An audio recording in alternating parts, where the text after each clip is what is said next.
Okay, everybody, welcome to this week's episode of the One Shot Movement podcast, where we dive deep into the stories of entrepreneurs, business leaders, anyone that's out there making it happen. And I've been running a very special series over the last 2 years called Navigating the Fog to Thrive on the Other Side. And this is really an interesting podcast series where I'm really honing in on the world events and what's happening and some of these really big influences that are key to the space to help people navigate their way through. And we have a second component to it, which is really deeply my passion, which is helping people thrive on the other side. And I've got a very special guest today who is going to be wonderful for that thrive on the other side topic. His name's Jason Reynolds, and he's a really powerful teacher, and he's worked with some of the biggest names in the world, teaching a lot of wisdom. And I've actually, we met on the phone for the first time the other day, and we ended up talking for the best part of 90 minutes. And it's so funny how so many people you come across, you cross connections, and we started talking about people and saying, hey, I just met this person the other day, and here we all are, and this is where we're meant to be in this point in time. So he's behind this amazing movement called the quantum movement, and he's the main man behind that movement. So I want to welcome you to the show, Jason. Thank you, Craig. Thank you. I'm really looking forward to going through this and seeing where we end up.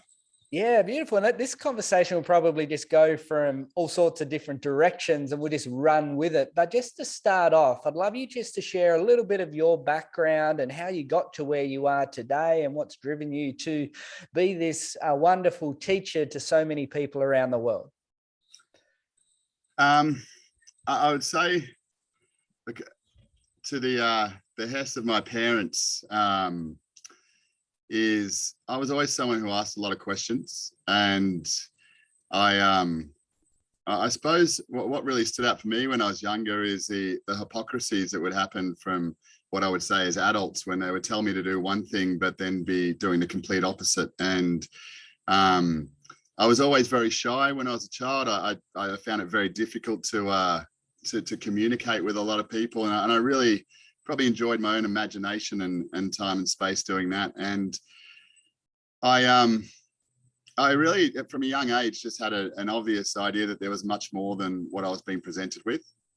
And I found myself, leaving school at a quite an early age and getting up to a lot of mischief, and I suppose not really understanding what was within me. And I found myself, drinking and just mischief of all sorts, really just rebelling against anything that anyone told me to do or the way that I should be living. So I worked in receivership at a very young age through the recession in Melbourne, and was very fortunate to come across some people that had some very definitive and I suppose unconventional ways of business, which opened my eyes up to, I suppose, out of the box type ideas. And I then found myself training at a very young age some high-end salespeople, and that's really where I think a lot of it started for me, was putting my my ideas out there. We never taught anything about sales. It was nothing to do with sales. It was all about the individual and then coming to trust themselves. Because I remember one of the things with sales something that stuck with me, that it was an exchange of trust.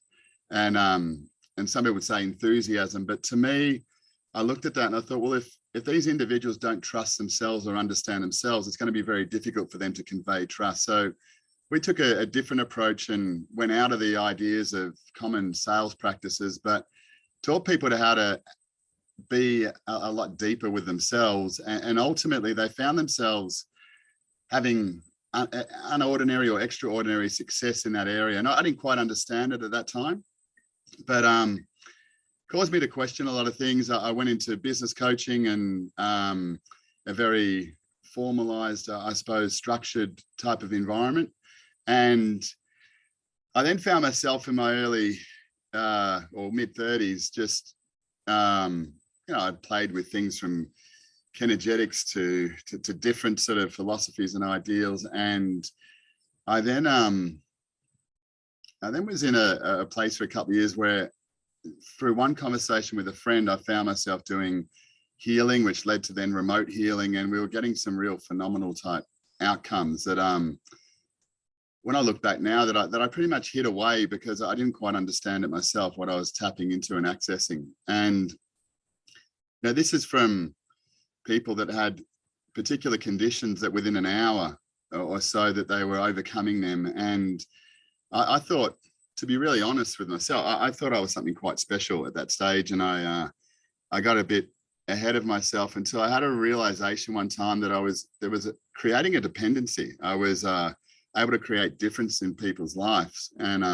them and their family were very grateful for it. But when I really looked at it, I looked at what I was actually doing was not setting people free, but maybe providing a service, but it wasn't enough for me anyway. I felt, and it was a bit of a dark moment because I thought that I'd really learnt something or was providing something, but I saw myself maybe being able to elevate people in a specific way and overcome conditions that were supposedly unable to be changed, but they were still dependent. They were still lost as far as how to navigate their own life. And that's what really confronted me for a year or so, and starting the quantum movement, was how to actually get people to a place where ultimately they can have their own individual audience with their own soul, where no philosophy, no teacher, no individual tells them what that is, that they can actually discern that for themselves. Because to me,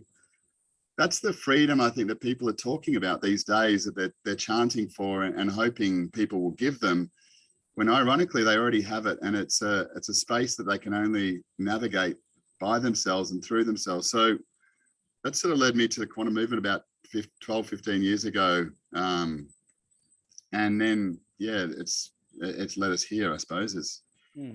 You said a few things in there. I could probably start this conversation going into a thousand different directions. But one thing that's become quite apparent to me more than ever before is people have been stuck in the system. And, it's sort of like that. I've always used the concept of the Groundhog Day, where you go in from, 40-year plan, 40 hours a week, but there's no real purpose in there. Quite often you're just trading time for money, and you come into this matrix of confusion where people are going, where's this information coming from? The one thing that I've really found it more apparent than in any point in my time is the ability to ask questions. And, you mentioned in there, like, you always started asking questions. How important is that? If somebody wants to have that breakthrough, to be able to navigate through that questioning, and what type of questions should people always be asking? Yeah, look, it's interesting because a little bit what we're talking before, or what I was mentioning before about, healing and those types of things that, can spark people's attention. And I think it's quite profound, and the energy that you can use, and tapping into things like remote viewing and all of these types of concepts, to me, which are not special, because they are what we are. It's just, we don't understand how to use them. So they become something special, because they're so rare. It's kind of like when you have an alignment in life and you go, wow, that was amazing. And rather than looking at, wait a second, why is this happening so rarely? Why am I noticing these alignments rather than them just being a normal experience of life? So for me, going back to questions, I've always looked at everything that we require is so freely available to us. And questions is something that in every particular moment of life, and everyone I've ever worked with, it's always come down to the question that they ask, and the question they're not prepared to ask. And questions will, I would say, when you ask the right question, whatever you are being confronted by, stuck within your life, you ask the right question, that automatically goes to such a point where you don't even need to hear the answer. But what most of us tend to do, that I've observed, is they have these questions which they turn into statements. So there's a concept of, let's say, the ego, which is, to me, the opposition to our own truth in every particular form. And it's something that we use as a safety space to sit in, so that we don't have to embrace all of what we are. So we can very much be like everyone else. But ultimately what the ego tends to do is it always has the answers. It never has questions. It has statements of fact. It has beliefs. And these things are all stuck and stagnant. So to me, what a question does, it's the eliciting of movement through one's body to draw in energy in order to shape it or form it into something that is of benefit to that individual. So when I ask a question, there is no limit to it. I imagine, if I was to explain it like you're saying with the fog, like a nothingness, a fog that exists all around us, and that's pure potential. And when I ask a question, I'm asking and requesting that particular nothingness to form into something that now benefits me. Because of, it goes to a lot of those ideas is that when we ask a question of ourselves, when we ask a question for ourselves, most of us trip over there because we think that that's selfish, self-centered. But when we really elicit all of what we are, when we bring all of what we are to the surface, we are in the greatest automatic and autonomic service to anyone and everyone else when we're in service to ourselves. So to me, questions is everything. And types of questions, that we can ask, can be limited to, or it could be a starting point of, how do I make myself happy? Not what happy, not what I should be doing, but more, how can I do that? How does that serve me? But where questions really become important is, I had a client years ago, and he called me one time and he said, I think I've got it. And this was a senior exec in one of the banks. And he said, I don't have to ask just one question, because if I'm asking a question and then everything's coming to me and then I can act upon it and move forward and really create and change my life, can I ask a question that has many aspects to it? So how do I how do I live and experience a greater level of love with my wife?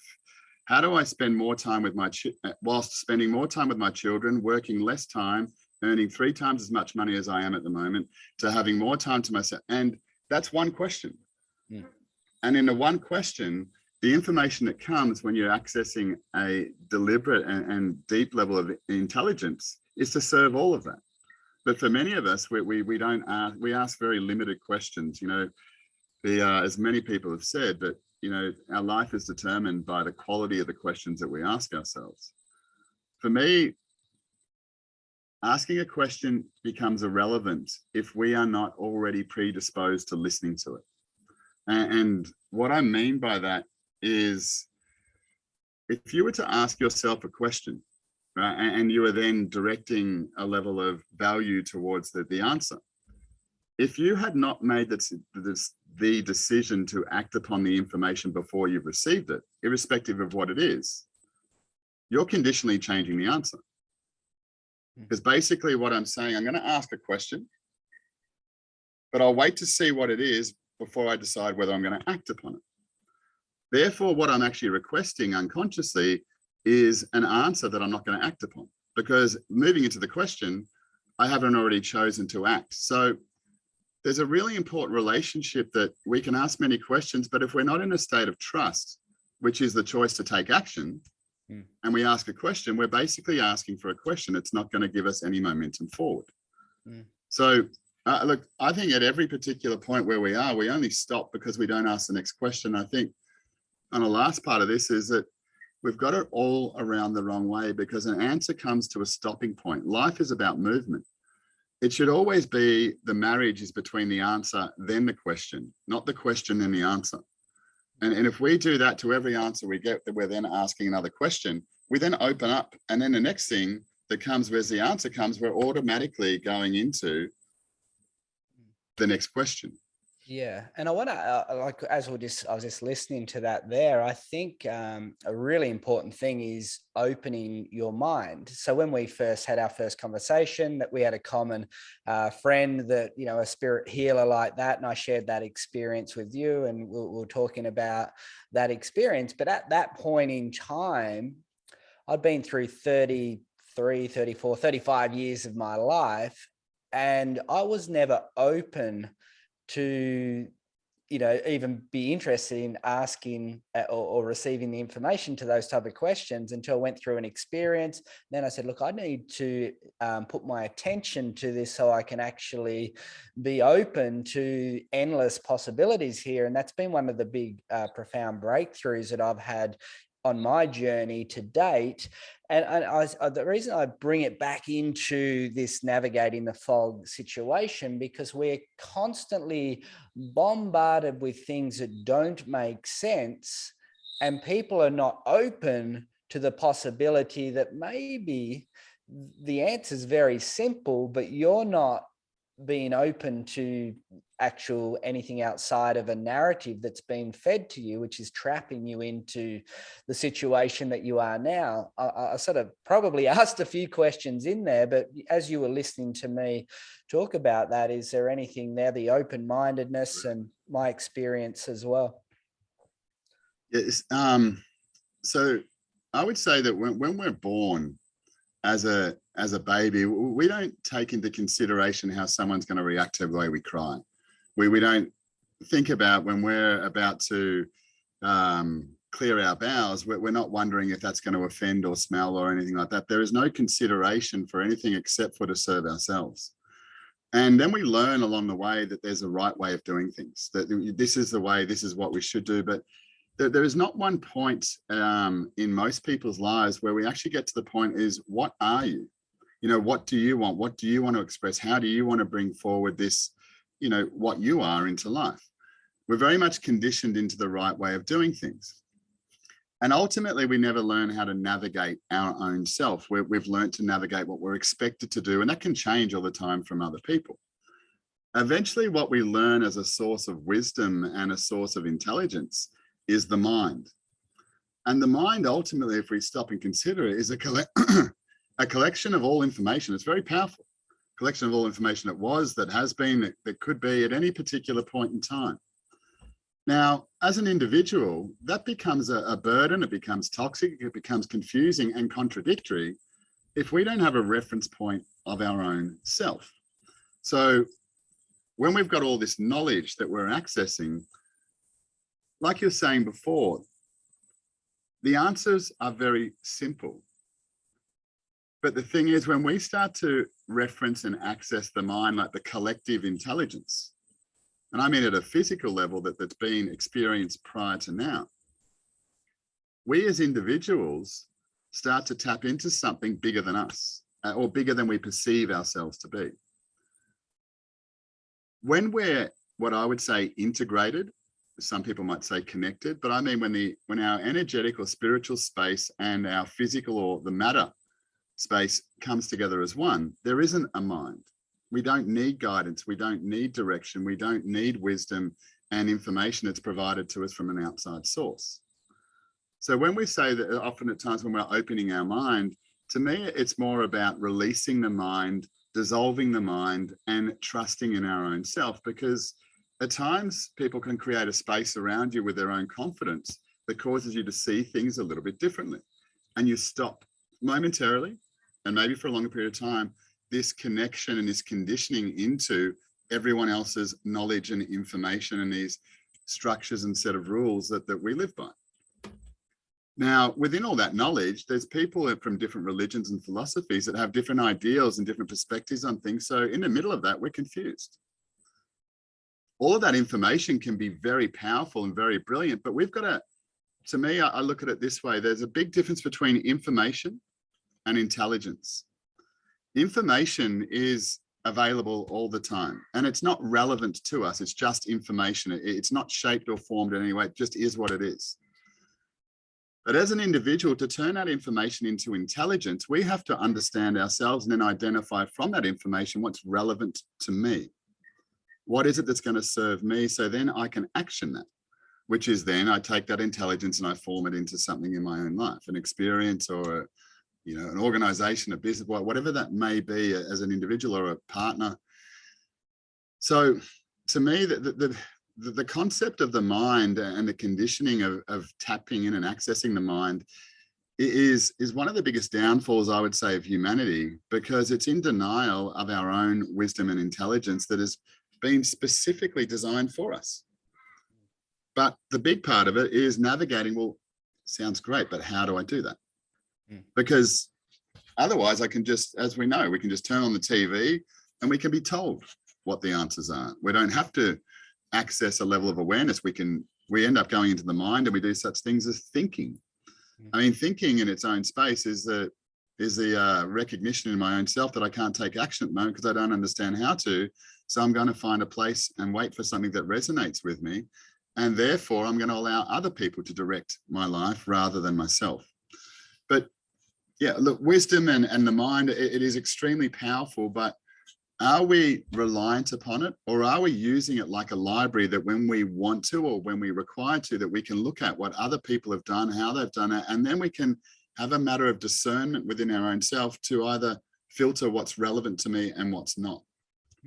Yeah, look, I mean, there's so many, like I'll probably ask 4 questions in the one sort of nearly breath here, but you mentioned ego, and I write a whole chapter in my book about ego. It can be your best weapon or your worst enemy. Like, if you don't have the awareness around that, when you're talking about that connecting to that higher source, that higher spirit, that can be a little bit over some people's head sometimes. And, you'd often hear people talk about consciousness, and if you listen to someone like David Icke talk about, it's your ability to tap into your senses, your 5 senses or whatever, and if you activate all 5 senses, that you can't be fooled. You're completely awake, you're completely aware to what's happening around you. And you could probably, one of the teachers I shared with you about, he'd talk about your third eye and your intuition, and there's people that talk about their gut and so on like that.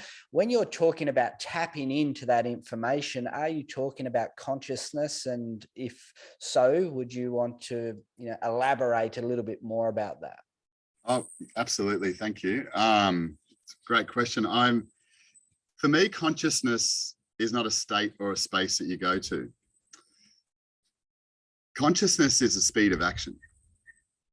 So my consciousness is when I am very present and aware of the actions to take that's in service to me without needing to decipher all of the other things that are outside of me. It's my ability to act in this moment. Now, action doesn't sound too conscious to many people, but it's ultimately the thing that creates and changes our life as far as being present. We can only take action in this moment. We can't take action in the future. We can't take action in the past. We can only take action now. So at a deeper part, I believe everything exists to express itself. Its fulfillment comes from its ability to express itself authentically. And that comes down to a tree, to a person, to an animal, to anything that's living. So as an individual, like what you're saying before about the senses, there's some things in there that I believe that we've lost and that we miss. I don't buy into concepts like chakras, third eyes, and all of these other elements that are of a spiritual, more of a physical worship. These are just opportunities and presentations that I believe are in complete denial of someone's true self. We actually go through processes where we remove people's concept of what a chakra is, remove the idea of a third eye and this reliance on some sort of outside wisdom.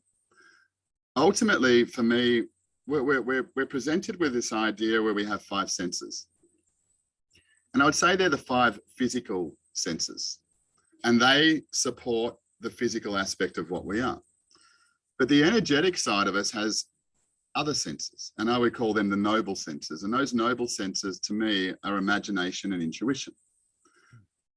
When we try to learn to be intuitive, we're going against the very nature of what's already within us, because we're trying to come to an outcome that someone else is saying, this is what intuition is, this is how it works, rather than coming to discover that in our own self. In the same way, we learn to use our eyes in a more capable and refined way, to listen in a more refined way. We can hear words, but listening is a greater skill and development of the sense to hear, for example.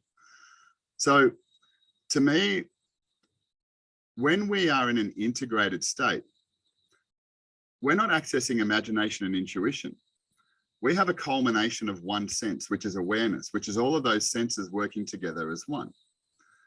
However, when we are reactive, in opposition, or frustrated, we will see something and we'll react to it, because we have one part of us, a separated part of us, that's now driving us, it's now indoctrinating us, it's now influencing us. But when we see something and then we're able to hear, then we're able to give ourselves patience, then we're allowing ourselves internally to have a vision of what that means, and in that second to see the truth of it. we then don't become indoctrinated by anything else that exists outside of us. And like what you're saying, David Icke says, is we can't be fooled in that particular place, and we can't. But to me, it's about understanding all the aspects of what we are and recognizing where they fit. I'd say most people might want to get the idea of, they like the idea of being connected, but I don't believe people of great success. And you might look at this as people that lead certain organizations around the world, and large organizations.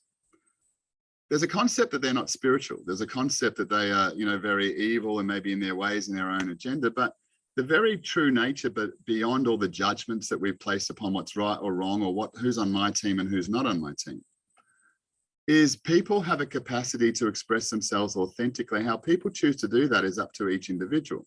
When we judge them for that, we deny that within our own self, and then we start to limit the playing field that we're in.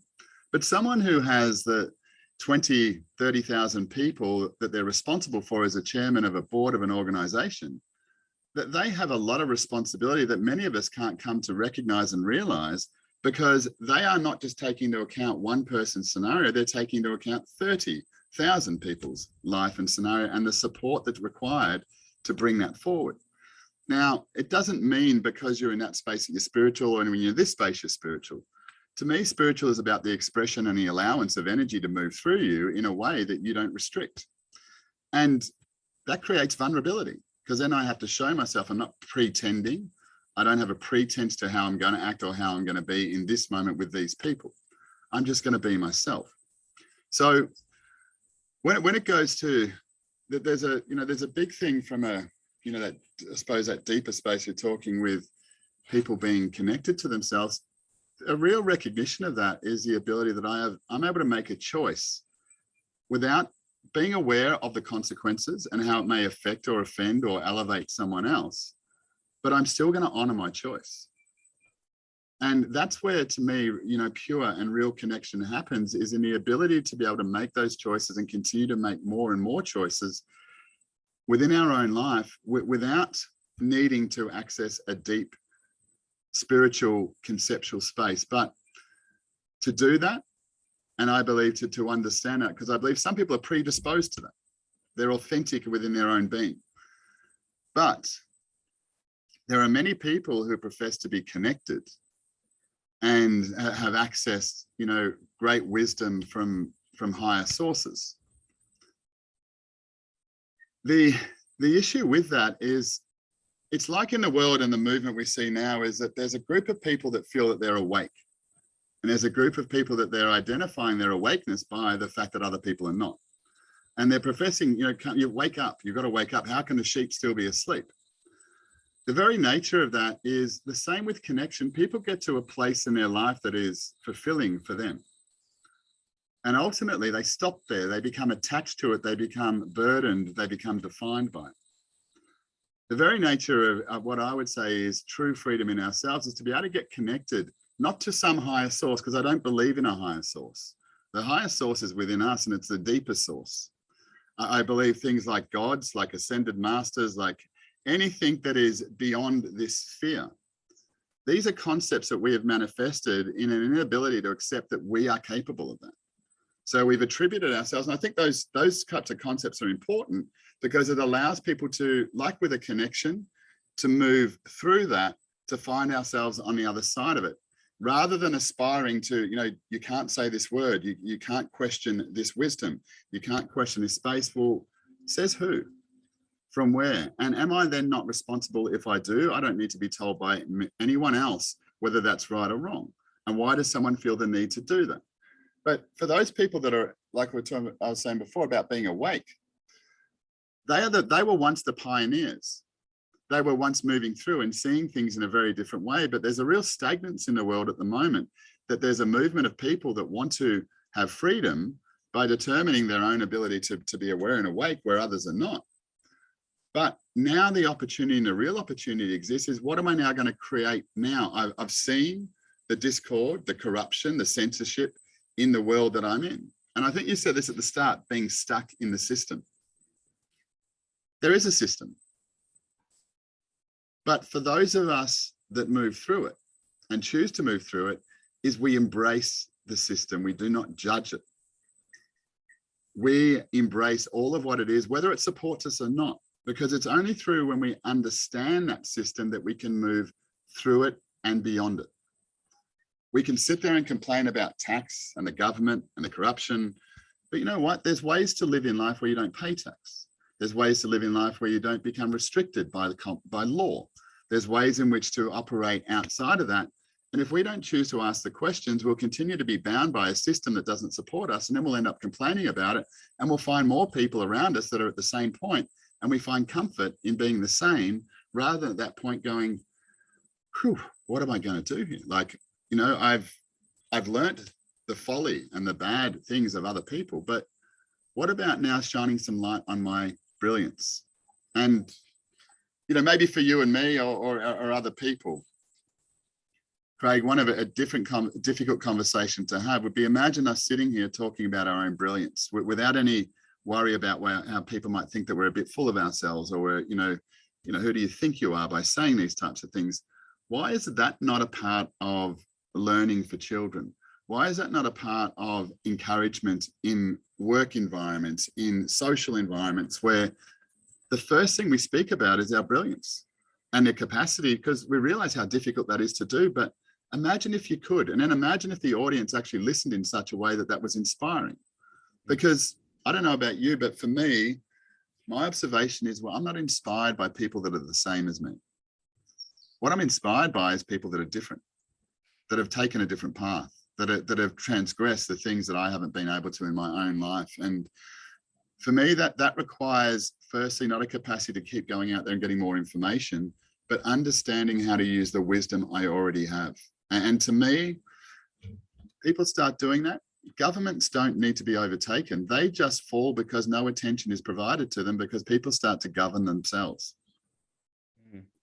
Yeah, and it's interesting concept. Yeah, maybe backtrack into it a little bit, because in this moment that we do currently live, you often hear people refer to concepts like a great reset or a great awakening, and it's a big race between the great reset and the great awakening. And the great reset is this system that, you know, corruption and whatever else, governance is going to be at a really high level. The great awakening, but they do often, I guess, use spiritual language and, you know, your God, your connection, whatever like that.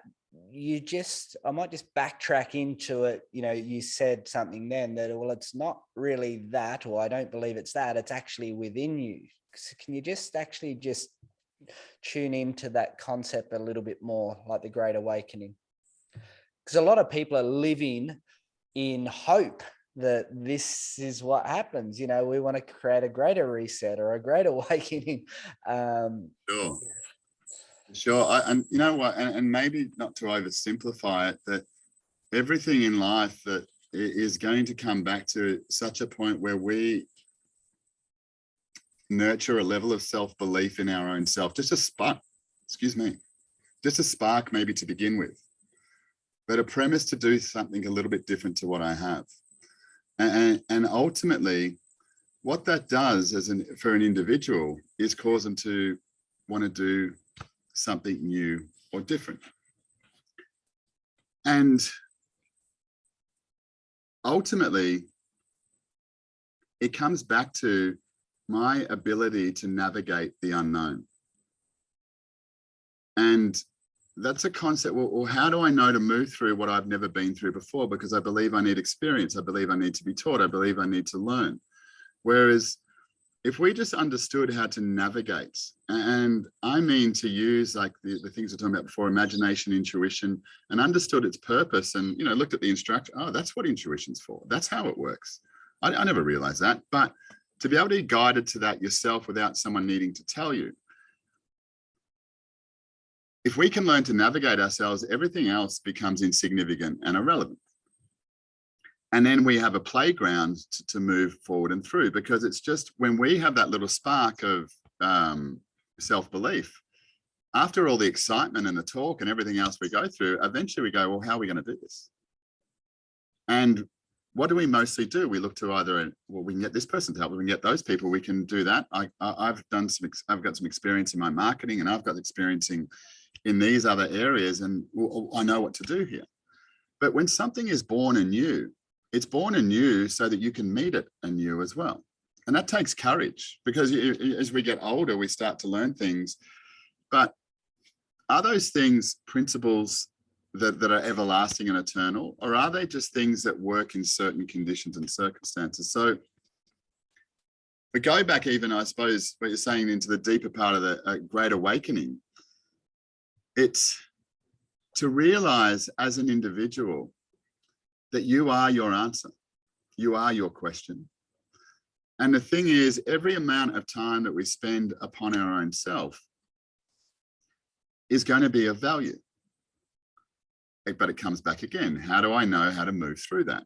What actions do I take? Do I just sit there and think? Do I meditate? What do I do? So to me, that's been a really, pertinent part of life, is how people can navigate through what they don't yet understand. And once they have that confidence, then no longer do I need to see them ever again, because they've now got their own understanding of how to drive the car, how to move forward, how to address whatever it is that inspires them, not trying to fit into a box of, I've learnt these things, I can do that. Here's a career I can have. Here's the life I can have. This is a person I can spend time with because of what I know, rather than my ability to move into what I've never known. So the Great Awakening, the Great Reset, when we start to see this, ultimately what is placed upon us is confusion. And that is an agenda of control. If I can confuse you, eventually you get to a point where you don't want to make a decision. If you don't make a decision, you don't have any independence. Why don't you decide? Let's see what they want to do. So ultimately, in the real deeper concepts I've gone into before about gods and the very nature of what makes one up, it ultimately comes down to authority and the ability to make a decision. And therefore, from that decision, to create. A big part of creation in making a decision is, more importantly, the letting go. And I hope I explain this well enough, because it's something I feel a lot of people are forcing themselves to try to get somewhere, a destination or an outcome. And when they get there, they'll be able to embrace themselves and feel successful and feel worthy. But the nature of a decision, and the base word, is to cut away. And ultimately, what I find more in deeper parts, when people are pursuing knowledge, as soon as they stop doing that and they start letting go of things that were valuable in their life, what starts to occur is they start to see a greater truth. And what is created is something called space. And in space is where I have a choice to take the actions that I want to take. But for example, if you were to create a great wealth in your life in any form, the challenge for many of us, if we don't step up to meet that and we don't embrace our own understanding of how we created it, we'll tend to give it away. We'll start to feel guilty. We'll start to feel restricted in the way people relate to us. The ability to be able to hold space and therefore hold our own wealth and well-being is one of the biggest challenges for many people, is that have success and then they lose it, and they have success and then they lose it, is because they don't understand how they actually got there. They believe it was a set of coincidences and I was just lucky. Lucky leads to a level of ignorance that, if we're, like they say, you can't be lucky by winning the lotto. I mean, if you bought the ticket, you're not lucky, you're prepared.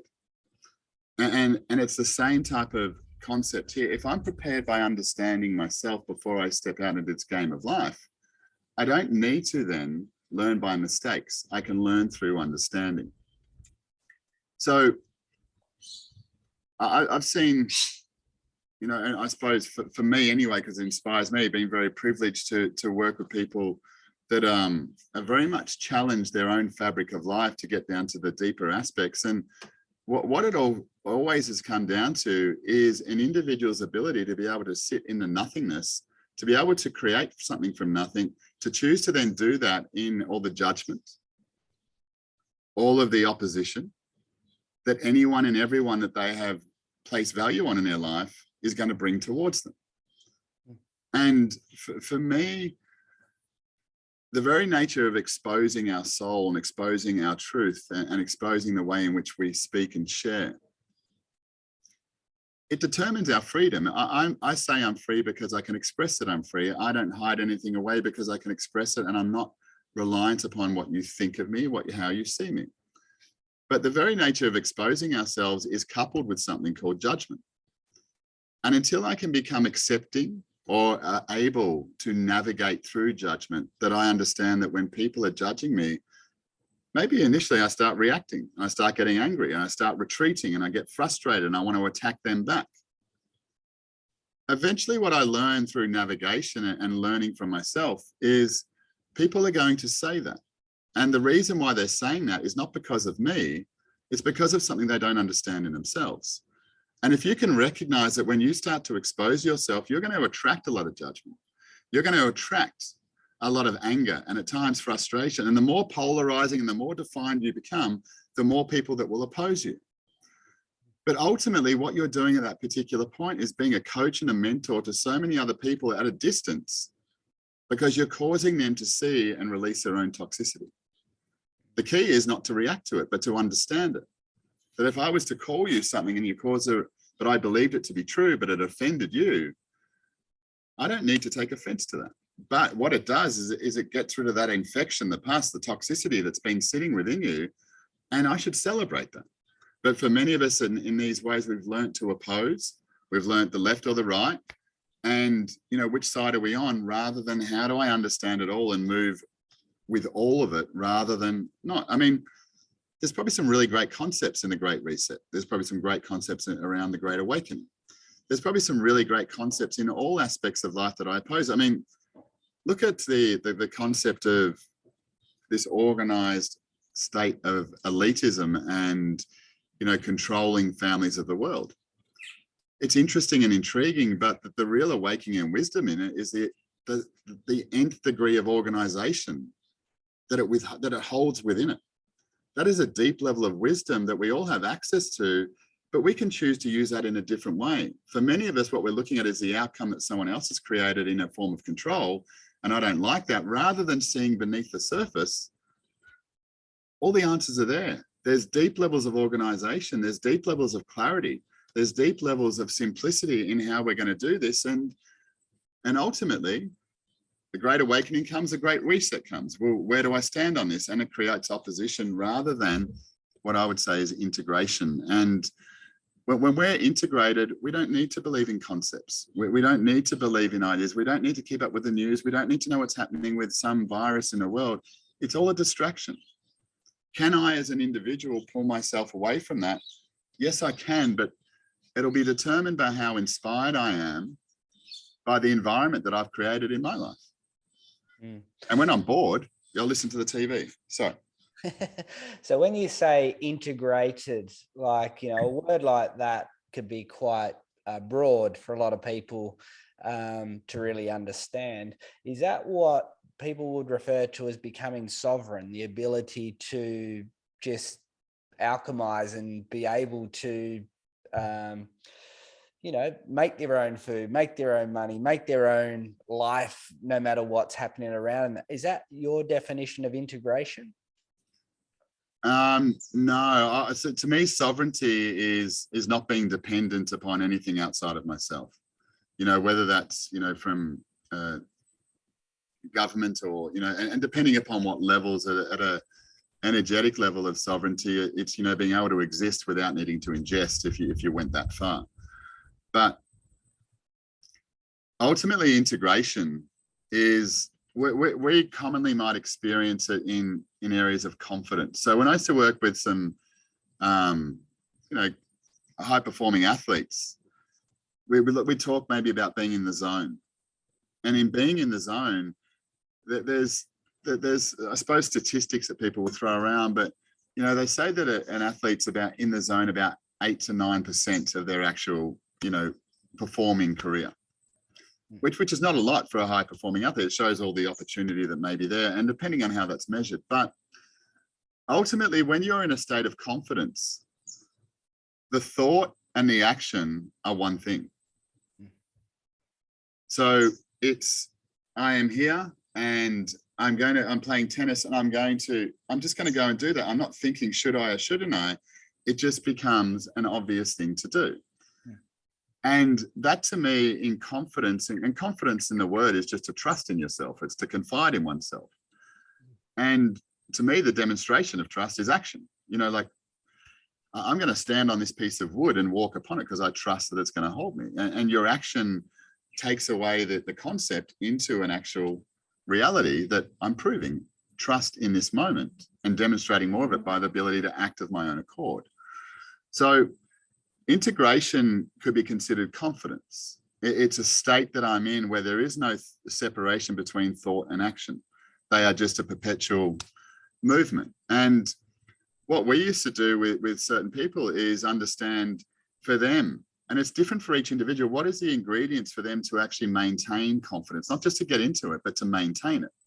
Now, this wasn't about, a certain breathing practice. This wasn't about a certain level of wisdom or any types of structure. This is different for each and every individual. There's a guy years ago that won the British Open out of nowhere, and he had a little red dot on the, just in between here on his hand, and the commentators were questioning, what's this thing he keeps looking down at? So what he'd had implanted in himself, and without knowing the absolute detail, but was this particular red dot represented the nature of him and his state of confidence and being in that moment. And then when he was conditioned that when he looked at that he went into this calm, collected and peaceful state. And that was for him in his way of moving through it, and he was able to maintain that. Now, he didn't perform that well again, much beyond that space, because it's now a very big different thing to now being known as a winner, and at that level to come in and then be able to be fearful to not be able to perform again and use that same thing. There's now new ingredients that are required, but that's something that the individual can determine. So there's certain ingredients that make you confident, but do we have the capacity? And the answer is yes, to be able to observe them. But have we developed them? Do we use them? So I had some things falling down in the background. do we use them? And to me, that's, we've been schooled to learn knowledge and information through common and formalized schooling. We've never been taught the how to. And to me, that's what I teach my children, is just how to live life, and for them to make decisions of their own accord at any particular time in their life, and then to understand how to move through that, because then they can start to navigate their life. They don't actually have a written down structure. This is how I navigate life. It starts to become obvious. It starts to become habitual, and therefore it becomes integrated because I'm not actually forcing it. It is something that occurs in unison, in a singular state and space. And that to me is what transcends the concept of spirituality, because spirituality is an aspect of our expression. We are physical as well, but we need to understand the marriage between both of those. And what I've observed in sharing some of that with people is that once they get it, they stop fighting against it and they allow it to happen in its own native state. So it's not something we have to keep practicing. And I would say this, that anything that anyone's applying in their life, if they have to keep applying it and have to keep applying it, it doesn't work. It's going against your own natural fibers. But when you can find something that actually serves you and supports you in your way because you learn how to navigate, and maybe just, for example, ask a question of your own self. Someone says that zucchini is a superfood now, and I need to eat zucchini because my friends have had these amazing responses to it. Instead of actually going through the process of months of eating zucchinis to get the same outcome that I've seen in others, imagine the ability to be able to go and say, and ask yourself, is zucchini something that's going to serve me? And then to be able to hear a whisper or a voice within you, yes or no, or a much more detailed explanation of that, and you be able to listen to that and then act upon it as if it was the truth. That seems crazy to some people. But that's what we are. That's what we're designed to be. But we have been presented with books, with knowledge, with history, rather than presence.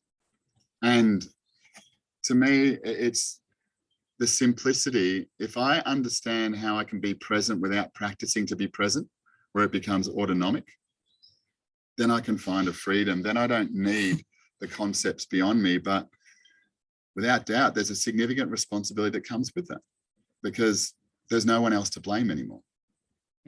So the idea of making decisions, like I understand exactly what you mean there now, but you often hear people say, oh, he's made that decision, with emotion, like he's got his emotion, like it's a head versus heart decision like that. How does that concept come into that then? But see, to me, that's still the separation. So the concept of, and the colloquialisms of the head and the heart and being heart-centered and all of these types of, I suppose, ideals that we have. Emotion to me is an aspect of energy that we experience through ourselves that we label as a feeling. Because for you to be sad, I can maybe see it across your face and you can, well, he looks sad. And we become conditioned to that. They look happy. But at times there's someone who's very, very content, who will be sitting there expressionless. And extremely content in their own space, but they don't need to be theatrical about it. So emotions can be quite deceiving, the same as feelings. I mean, a feeling in the same way, and in the time we got to go into this, but a feeling ultimately is when we are trusting the physical senses over our intuitive and imaginary senses of imagination and intuition. And the idea being is that when we have a feeling, we then determine, well, that means this or that means that. And we have these often predetermined reactive responses to them.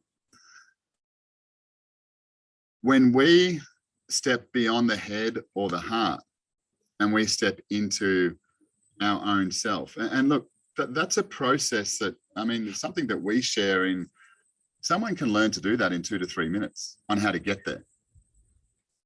The whole key with everything is being able to maintain it, because we can all sit in a very deep meditative state or be guided, even if it's something that's very obtuse to us to even consider meditation.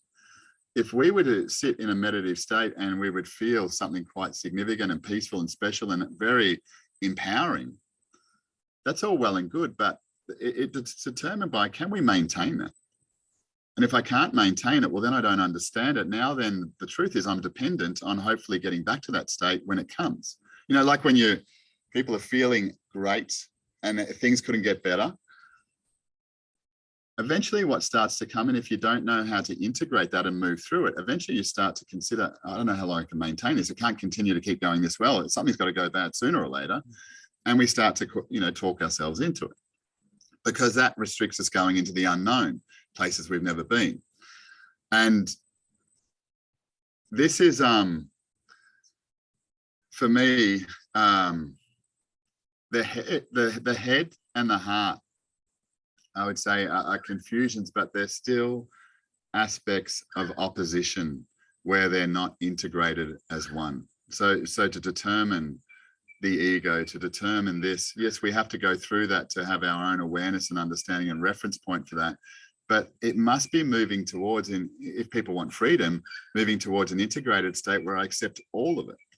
Like you said, the ego, in a thing we go through with, we teach some stuff, but the ego is the one that people have generally the most profound awakening and understanding within, because of how much they've been conditioned by it. But the ego is something that brings to us the exact opposite of what it is that serves us at any particular point in time. When you can start to understand and decipher that is the ego, you can navigate your life very quickly and very responsively in moments that we might only think belong to a Marvel character, or they've got a highly developed sense of this. We all have that. No one is more intuitive. No one is more insightful. No one is more psychic than anyone else. It depends upon our own capacity on how we choose to utilize that. We've got access to all of it.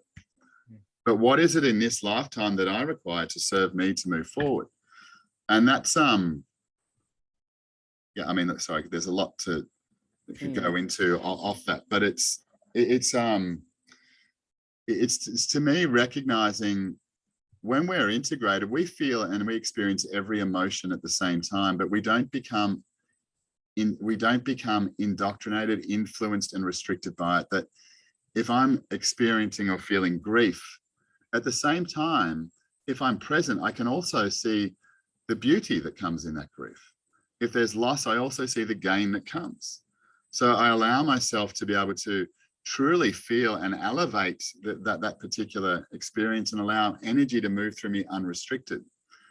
So I'd say that the thing is in life that the feelings that we have is just where energy is moving through us, but it gets stuck.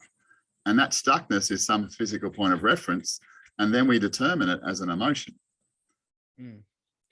Yeah. You mentioned freedom, and I'll give you a good example that you can probably bring out some wisdom out of. So I been in business entrepreneurship 20 years. I went through a very tough time through the global financial crisis. I got myself, just really got through that period and just said, look, I'll never be in that position again. And went out and built a really big business all around the world, financially in a really healthy position. And we come into 2020 and I'd what I would say is got myself out of the matrix where I treat the world as my oyster. Freedom's my number one value. I'll be in Bora Bora one day, Africa the next type of thing. But for me, the 2020 become a challenge where, mindset wise and all the work that I've done and the spiritual work I've done and everything, I was very well prepared. But my values were extremely challenged because, the rules, you can't do this, you can't do that, and you can't do this. And there's 5Ks here and there's, you got to be in bed by 9 o'clock and, all of these stuff, which I don't comply to or anything, but it doesn't really matter what I, would say about that. I still couldn't get on a plane and leave the country. I still couldn't get on a plane and leave the state. So it's easy to say, oh yeah, I just don't comply with anything and I just go and live my life anyway. Not quite reality there, because my biggest values is freedom to do what I want, when I want, with whoever I want. And I felt that, I went and did a lot of work in 2020 to, I mentioned I joined in a container with 20 people in America to help with the self-care and that. But what would you say of that experience that I went through there? What's important to be able to get through that? Did you mean from a point of that you had all that freedom and then suddenly that was determined by someone else, that if I wanted to get on the plane, I couldn't, and my choices were restricted? So it was impacting my life and my everything, because, I couldn't just do that. Like, it didn't matter how much money you had, didn't matter, what you'd done in the past. It was like, no one's flying in and out of the country. No one's flying in and out of the state. Actually, you can't leave 5 kilometers of your house. Like, all of that sort of stuff really, it was grinding away at me. But I would say that I'm quite, great mindset, great wisdom in its own right myself, but it was still a challenge. I wouldn't say that it was restricting your life. I would say that it was challenging, like you're saying, your values and then therefore beliefs that you have that were around that. And because if you look at life, has a way of always coming back to the truth. For some of us, we need to go through pain before we actually find what is truly valuable to us and fulfilling for us. So in that particular scenario, I know of a number of people who did travel. They weren't vaccinated, they weren't meeting any sort of complaint, but they actually went, and as I was saying before, they navigated the system. They started asking questions. They started working out, that the reality of, they opened up their passport and they read their passport and they said, well, my travel cannot be restricted. So that there was avenues that they took, and they came to different understandings that broke the way that they used to look at life. So their freedom now became far more significant because they had gone into a place where they were, rather than being told what they could do and couldn't do, they just lived. There's a guy of high profile, which sort of makes this story probably more significant, and is a big target for, the establishment, let's say. And he used to travel from northern New South Wales down to Sydney every other week. And I mentioned, I said, people know you. You're just driving, and he said, yeah. I said, they're not a part of my world.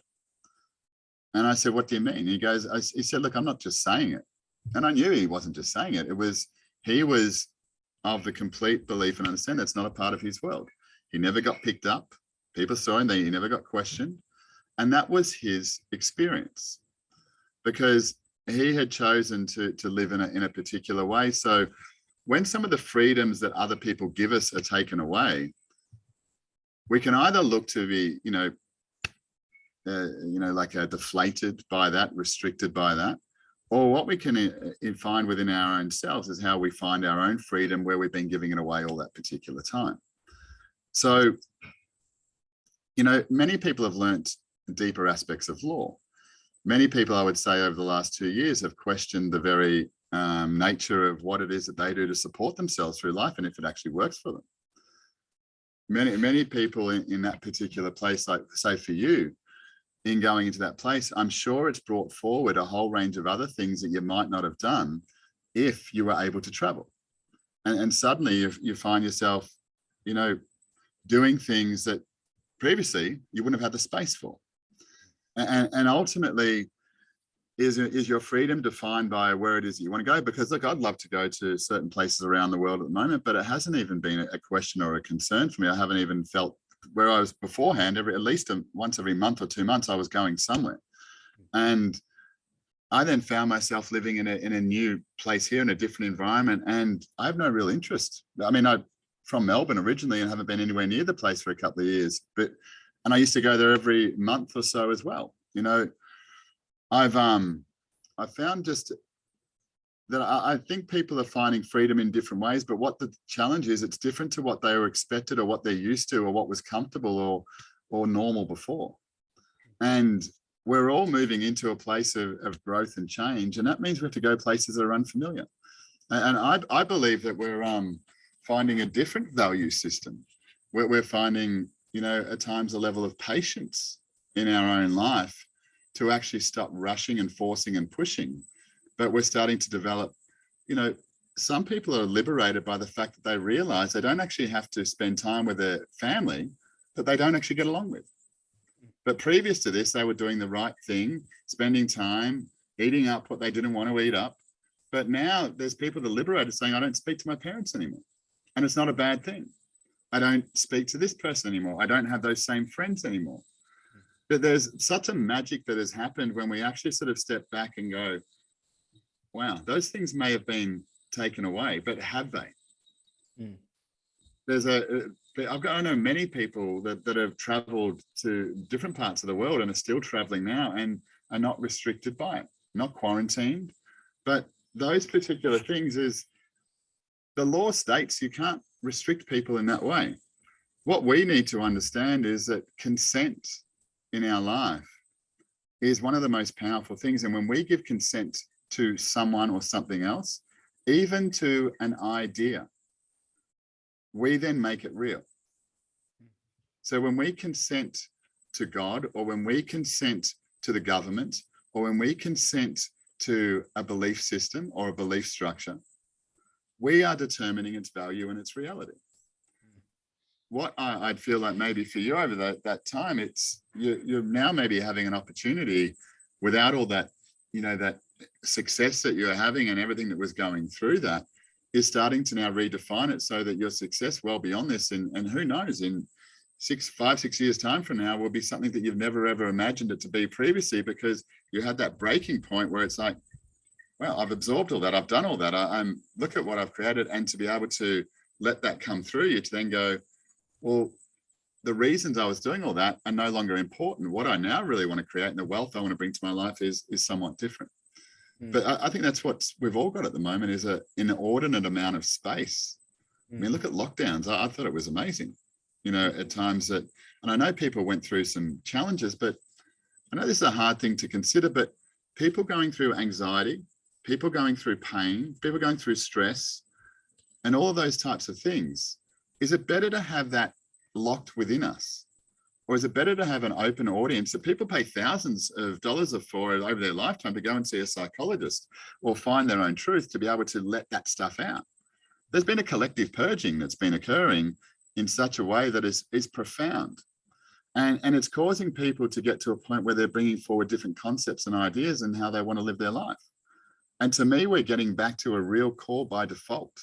And this is the nature of that. We might see that there's this oligarchy or this, this oversight that's coming into to corral us into a corner.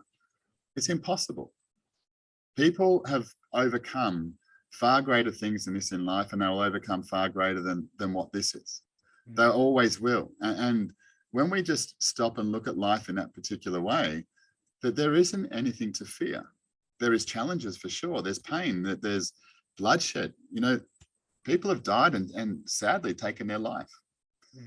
But these particular things that happen in our own experience, should surely enrich the value of life that we have and what it is that we want to do with it, how it is that we want to live. And I'm sure that in times ahead,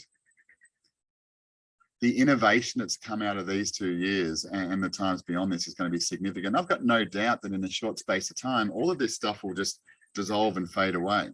But if I was on the other side of the coin and I was controlling and pulling the strings on all of this, I would do that and assume it to be gone. And in 3 or 4 years down the track, I'd bring it back with vehemence, and I'd have everyone reacting to it and singing at the end of the puppet string. So the thing is, this is a great opportunity now that as this pressure, as this closing in of the world around us is seemingly pushed towards us, it's going to retreat.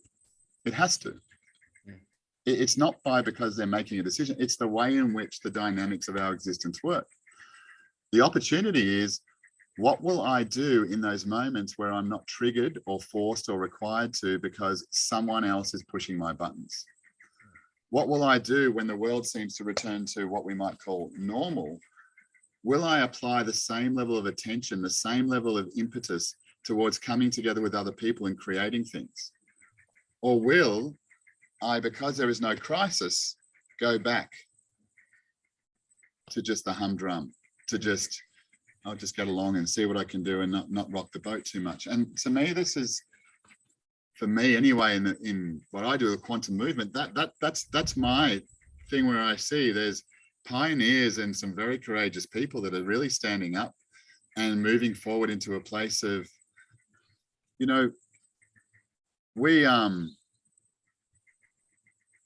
we as individuals, and I'd ask this question, why do we put so much of our energy into our pain? And I'll just consider this, that why is it that when we're overweight that we believe we need to get fit? Why is it that when we have no money in account that we need to actually look at a savings plan or maybe earning more money? Why is it that when our partner wants to leave us and is throwing a plate across the room that we decide maybe there's something we should do in this relationship? Maybe I should bring more love and attention back into it. Why is it that we do that? And for many of us, we've been conditioned to, that is where we give ourselves the most attention, when we're in the most amount of pain. And ultimately, what is attention? Attention is love. Attention is that when I can receive my own attention, it's very fulfilling. It's very elevating. And if we can take just a snapshot of that to realize that when I do give myself attention in order to create something, me as an individual, I feel alive and enthralled and enriched. But then I get to a particular point where people start to notice how good I'm looking, or I start to become successful, or a relationship is an example for other people. And it's at that particular point that we have an opportunity as people to move into a life of ease and simplicity and powerful peace, is when we are at our peak. What I would say to people is to flip from all of that energy you put into pain. Flip that. And when you are in your most elevated, most amazed state, most inspired creation and peak performance in your life, dedicate the most amount of your time to your life at that point. Because then that will become your foundation, that will become your base, and you'll never find yourself going back down into the darkness. And it's at that particular point, there is nothing in front of you. There's no resistance because you've never been there before. And the effort that it requires to have success is far less. Mm. Yeah, and just to add into that too, just to share a few things that I did during that time, because yeah, like one of the conversations that was had in that container, that inner circle, was about going back to your inner child. So what I did through that period was do things with my kids that used to be wonderful that I used to do with my dad. And that was, we used to always cut firewood up and light a fire at home, and mountain bike riding. And my young boy was 5, he wanted to climb trees, so we'd go to the golf club that was closed down at the time, we'd climb a few trees. So that sort of going back into that inner child was a really profound breakthrough. And you're right, like through the period, it's given me an opportunity to learn a bit about the law and informed consent and what does that actually mean. And I picked up a few new skills. So I'm very novice, but just looking at a bit of technical analysis on the stock market. So it was given me an opportunity to reskill in a few areas. And yeah, like I do use often, I'm going to come through this period in quantum leaps and bounds, not to I guess it fits with what you teach, the quantum movement. But a lot of people at the moment, like what you've shared with us today, is like powerful wisdom. You can't often like just pick up a book and listen to this, or read about this. A lot of it is through experience and understanding yourself and your intuition. You're developing that self-awareness. If someone's like at that stage now where they're going, right, I've just drawn that line in the sand, I'm going to embrace these concepts of integration and self-awareness, and that, where would people start? Like, what would you say is, in martial arts term, the white belt? What's a good place to start? Is there a podcast that you run? Where would they start? Well, when we were talking last time, when we had those mutual acquaintances, one of those mutual acquaintances is a aspiring political candidate, Jason Miles, and he's not your cardboard cutout politician by any means. He's all heart, and I think he's realizing how big his heart is at times because of how much space and time he gives to people. And it's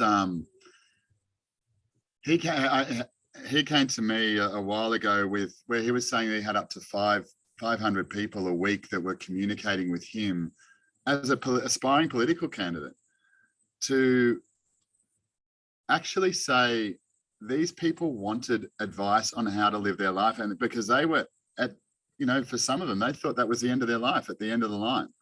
And he was someone, getting, imagine 500 messages a week that he was trying to get through, as well as trying to create a movement and deal with a whole range of things in his world, let alone the life he had before it.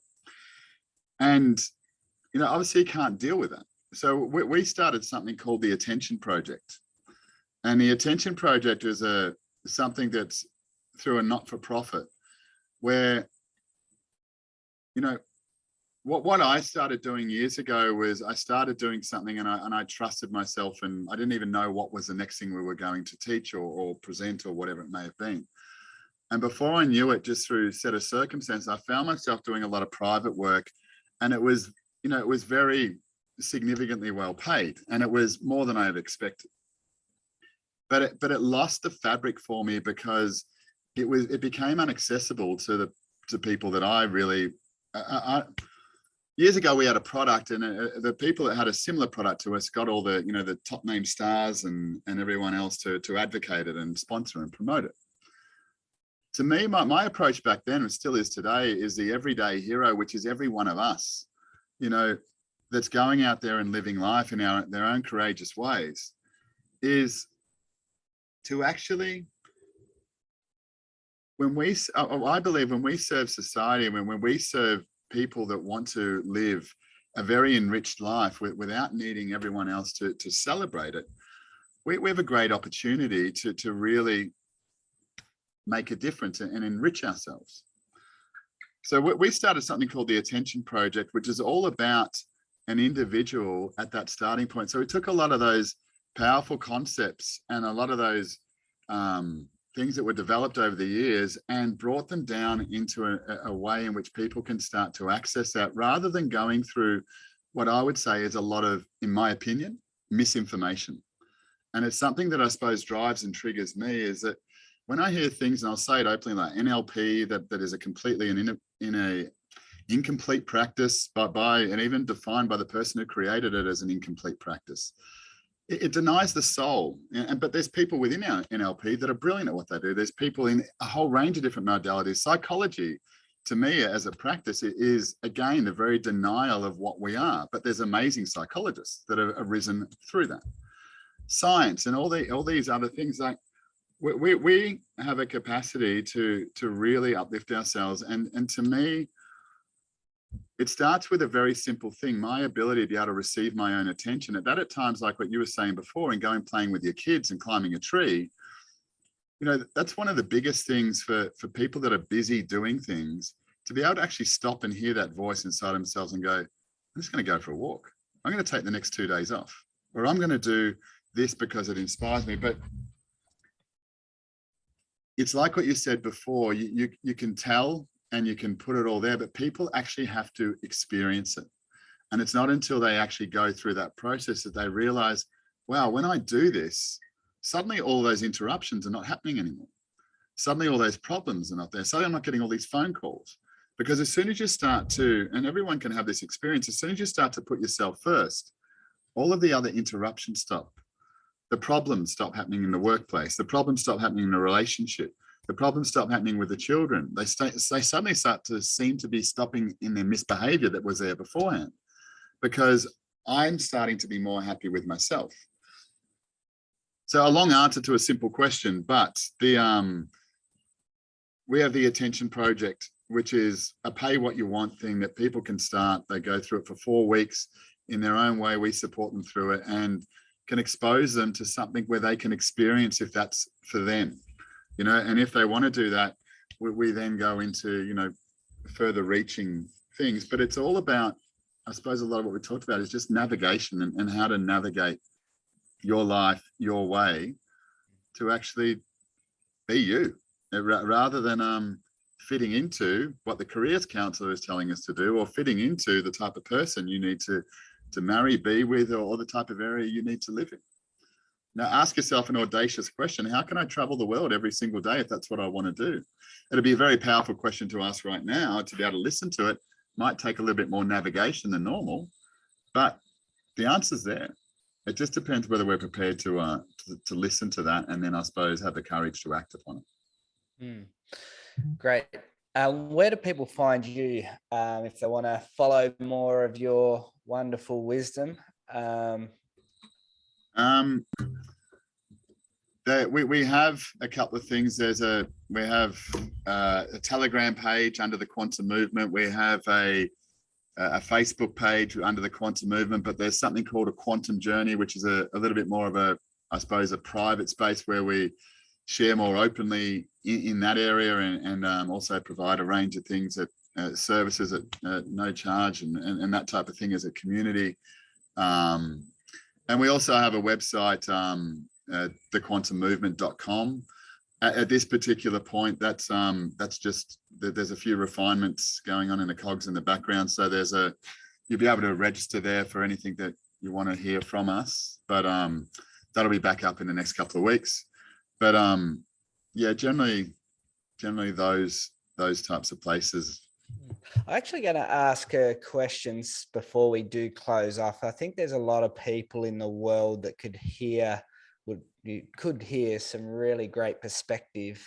A lot of people's relationships have been challenged. I'm not saying like necessarily just in the home, but in the circle, so I'll give an example, so my wife has been a part of the system. She's allied health, and a lot of her network are all institutionalized, very well education, great jobs, great careers, just programmed, I guess, and indoctrinated and just followed along and gone along to get along. Now, someone like me that's that, outgoing entrepreneurial person that doesn't sort of play by the rules, let's say, my wife and myself have sort of chose to go into a different direction that would probably be outside of that mold, which is challenged relationships around that circle. Now, I'm just giving you my personal experience, but I've had conversations. So many people have gone through that, and it may be family. It could actually be in the same home where you've just grown apart with your two different beliefs. What would you say to people that are in that situation? Do they, you've mentioned counselors and psychologists and all this sort of, I guess, mainstream type of guidance, but, we've talked a lot about self-awareness and intuition, and, do you work through that with that person? Do you have to say, look, we're just going in two different directions? Like, what's your perspective of that? Okay, so one of the things to understand is that, who determined that marriage is the right way to go and that I'm meant to be in a relationship, first of all. And that's not to dispute that or question it, but it's more so just to understand why that exists and why it is that I'm subscribing into it, or have I just been led towards it? So, once upon a time in like pagan times, marriage was something that was reconfirmed every year. So people had to actually convince each other and bring to each other that the fact that they wanted to continue to be together because of the importance of it. There wasn't some long-term obligation of life because, there's a recognition that in all of us, we're going to grow and we're going to change, but that shouldn't offend someone else or be restricted by someone else. There's great moments of inspiration. I've made plenty of the mistakes in regards to, the partners and who to be with if I was to say that there's a right way, but they've all led me to a greater understanding. I would say in a relationship that, without taking the romance and intimacy out of it, ultimately a relationship is a conversation. The quality of that conversation that's happening will determine the quality of the relationship, and if you're not conversing in a way that's authentic and real, well, that relationship's going to start to suffer. Other aspects of a relationship to consider is growing. If you decide that you wanted to grow in a particular way, but your wife said, you know what, this is what life is, this is what it's about, but you're like, no, there's more out here. If you're both not growing, or one's growing more than the other, that can create a discord in the relationship, especially if that relationship becomes codependent, that if I'm going to grow, you have to come with me, or I can't grow without you. So I believe people come together to grow, and not just to grow to become wealthy. That's all insignificant and irrelevant. There's results of your own fulfillment and engagement in yourself. So those two things are really, really important to have, but in a way that people can apply and something to do. There's a process that we've shared before, and what's unsaid becomes toxic. What's held onto and restricted becomes, even love. You hold on to love and try to possess and restrict love, it becomes very problematic. And it becomes something that people kill over in the end, like if we go to, extremes. So it doesn't matter what the thing is, good or bad. When it's held onto and restricted, it'll eventually become toxic. Like water will be poisonous once it's held and stagnant. So to me, life should be around movement. And one of the things that I really recommend, especially with a partner and an intimate partner, and I would say to do it with anyone and everyone, but just to start with an intimate partner, is to sit and look at that individual. And we present 3 questions, and they're 3 just basic starting questions where that individual and you are looking at each other, you're engaged. And there's 3 questions, and one of the questions might be is what it is about you that I've never shared with you that inspires me, right? And that you could take the word inspiration to that what I love about you, to what it is that I adore about you, and what it is that I've come to learn about you. So let's just say that type of question. Now, the key is, the questions, One person answers, and then the other person answers. There is no feedback. And in this space, whatever is said is encouraged to be said without restriction, without limitation, that without any fear of offending the other person. And generally in that first question, there might not be something that's going to offend someone that you're holding back. But the next thing might be what it is that I don't understand about you and makes me feel very uncomfortable about us in this relationship. The ability to be able to say that, to be able to expose that, to express that, to release it, because sometimes it's not your truth, it's what you've held on to, and you've turned a situation from years before into this now judgment. To have that type of question. Another question, you know, and there's a poster that I might put it back up that goes into this, but the other question is what it is about myself that I don't understand and I'd love to elevate, improve, change, whatever it may be, whatever words resonate. But the key is 3 questions, the same questions. Once a week, sit with your partner and go through that. There is no discussion to be had on those questions. There is no feedback of those questions. At the end of that particular space, it is to receive that person in love. But what's most important is not just the expression, it's the ability to sit and listen to the other person, because what they're saying that might be challenging for you to hear is also extremely difficult for them to say. And when you can start to create that container between each of you, where anything can be said, suddenly we start to feel free. Suddenly we start to, now I do this with my kids, you know, and that's a part of getting them together, that they love it because they actually get to be heard. They get to say whatever it is without anyone suddenly being too busy to do something else. So to me, that particular practice, if everyone was to do that once per week, 15 minutes, and then afterwards not coming back and going, you know what you said, I don't agree with, it's what is said in that space is said in that space, it's left in that space. If you want to come back together in a dedicated way to you know, what will happen by default is your own relationship. It might go through some challenging times, but it'll bring up the stuff that's actually restricting the love, where love just becomes a habit, where that connection becomes a relationship rather than something that, you know, remains unsaid, that causes me to restrict myself, that I'm still holding on to from the past. But to me, that just simple practice, it's free. Everyone can do it. And it might be around what I love about you, what I love about me, what I don't understand about you, and what I don't understand about myself, and what I'd like to change. There's a couple of questions that are there. One person speaks, the next person speaks. One person speaks, the next person speaks. But the key is you must be authentic. You must be true. It'll develop over time, but I'd suggest that would find any relationship in a space of true authenticity to be able to find that maybe we're not meant to be together. Maybe there's a whole depth of our own life that we've not expressed or shared. And, you know, play with those questions, but I would say initially just keep those questions or those types of questions for a period of time. I'm happy to share them, you know, in some way with this, or getting a structure to it, or even just put a video to it. But to me, that's one of the most enriching things that I see that changes the dynamics of any household. Mm.